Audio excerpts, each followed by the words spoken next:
my name is John Sanborn, co-owner and operator of Brotherly Love Real Estate. We're at settlement here for a vacant piece of land.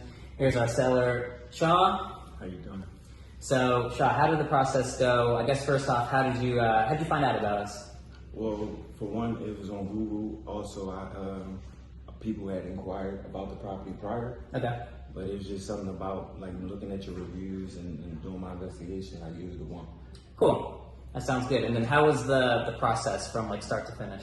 Oh, it was quick, simple, easy. Yeah, I think we settled in about 21 days from first point of contact to settlement. Yeah.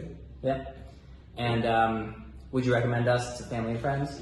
Oh, for sure.